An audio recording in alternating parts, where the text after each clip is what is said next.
Фермер жігіт өмірінде өз қожалығынан басқа жерді көрмеген.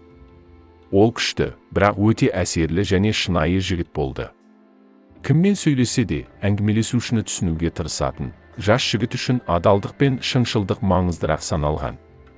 Тағдырдың жазуымен ол ауқатты отбасында дүниеге келмегендіктен, нанын да, киімін де еңбекпен тапқан. Бір күні қасынан өтіп бара жатқан бір адам жас жігітке ранчодан алыс емес қалаға саяхатшы хайуанаттар бағының келгенін айтты. Жас жігіт жануарларды өте жақсы көретін, сонымен қатар әлемнің әртүрлі бөліктерінен жиналған жабайы жануарларды көруге қызығушылық танытқан. Оған бұл шешімге келу оңайға соққан жоқ, өйткені ол ранчодан басқа жерді көрмеген. Бірақ жігіт ақша жинап жолға шықты. Оны қалада көп нәрсе таң қалдырды. Бірақ жас жігіттің бұл жерде ұзақ тұрғысы келмеді. Осы себепті ол хайуанаттар бағына барып, сосын бірден үйіне қайтуды ұйғарды. Мекен жайына келгенде билет сатып алып, түрлі аңдар салынған торлар салынған үлкен аумаққа кіреді. Дүниеде мұндай оғаш және ежелгі жануарлардың бар екенін жас жігіт білмеген. Піл, жираф, тауыс, кенгуру торларының алдында таңырқап ұзақ тұрып, табиғаттың алуан түрлі жануарлар әлемін жасаудағы шеберлігін мадақтады. Ол күтпеген жерден таныс жануарды көріп қуанып қалды. Мысық. Қараңызшы, бұл кәдімгі мысық. Тек біздің мысықтардан күшті. Деп, жолбарыс жатқан тордың қасында көрінді. Жас жігіт алыстан келсе де, түрлі жануарларды білетінін өзгелерге көрсеткісі келіп, мысықты еркелетпек болып, тордың ішіне қолын салды. Бірақ жолбарыс ашуланып ақырып, кенет секірді де, созылған қолды өткір тырнақтарымен тырнап алды. Жас жігіт дереу ауруханаға жеткізіліп, оған ота жасалып, барлық жарақаттары қалпына келтірілді. Ал ол болса, оның ешбір жаман ниеті жоқ екенін, бар болғаны үлкен мысықты сипалағысы келгенін түсіндіріп жатты.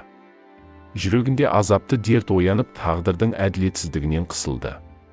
Сосын азабы өшпенділікке ұласқан жігіт үлкен мысықтан өзі келтірген реніші үшін кек алғысы келеді. Келесі күні науқастың жағдайын білу үшін бөлмеге барған дәрігер салт аттының әбден күйзеліске түскенін көреді. Дәрігер жас жігіттен оқиғаның себебін сұрап, оқиғаны білгенде, жабайы аңның зияны деп бұлай ренжудің қажеті жоқ. Өйткені бұл оның табиғаты. Оны кешіру, дана адамның ісі.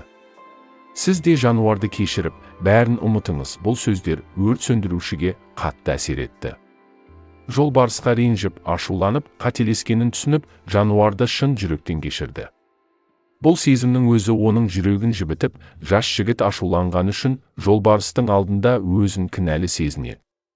Ауруханадан шығуға рұқсат етілгенде, ол тікелей хайуанаттар бағына барды. Жігіт жолбарыстың торына келіп, онымен сөйлесе бастады. Сол күні келтірген жарақатыңды кешірдім. Сенің кінәң болмаса да мен саған ренжідім. Сондықтан қазір сізден кешірім сұраймын. Мен бұл сөздерді айта аламын. Еңсесі түскен салт аттының көзінен жас шықты. Жас жігіт өз кінәсін іштей мойындап, жолбарысқа тиіскісі келді ме, әлде жұлқысы келді ме, қазір сау қолын тордың сым торы арқылы созды. Бірақ жолбарыс тағы да ақырып, баланы қағып, созылған қолын тырнап алды. Жас жігіттің көңілі қалғанын сөзбен жеткізу мүмкін емес. Бірақ бұл жолы жас жігіт ренжіген жоқ, ыза болған жоқ. Олар оны ауруханаға апарып екінші ота жасағанда, жас жігіт бұл туралы ешкімге шағымданбай, қабырғаға қарап тыныш жатты. Біраз уақыттан кейін науқастың жағдайын білу үшін жылқы жатқан бөлмеге тағы бір жаңа дәрігер кіреді. Бұрынғы әріптесінің орнына тағайындалған бұл дәрігер жылқышының қолын көргенде науқасының мұңды көңіл күйінің себебіне қызыққан. Жас жігіт өз оқиғасын құлықсыз айтып берді. Жабайы жануар жараланды деп көп тараған дұрыс емес, табиғаты солай ғой. Мұндай жағдайда, білемін, мына жанды кешір дегің келеді, деп айқайлады жігіт орнынан атып тұрып. Мен оны кешіріп, қайтадан ұмытуым керек пе? Ешқашан. Мен оны ешқашан кешірмеймін. Өткен жолы бір дәрігер мені кешір және ұмыт деп айтты. Мен кешірдім. Мен ұмытып қалдым. Маған қара. Түсіндім, деді дәрігер сабырлы түрде. Сонда сен жолбарыстың өзіңді ренжіткенін кешіріп, бәрін ұмытуға күш таптың. Бірақ мен саған кешір және ұмыт деп айтпаймын. Мен саған кешіріп, әрқашан есте сақта деп айтамын. Фермердің қолы әлдеқайда жақсы болған кезде ол қайтадан хайуанаттар бағына барды.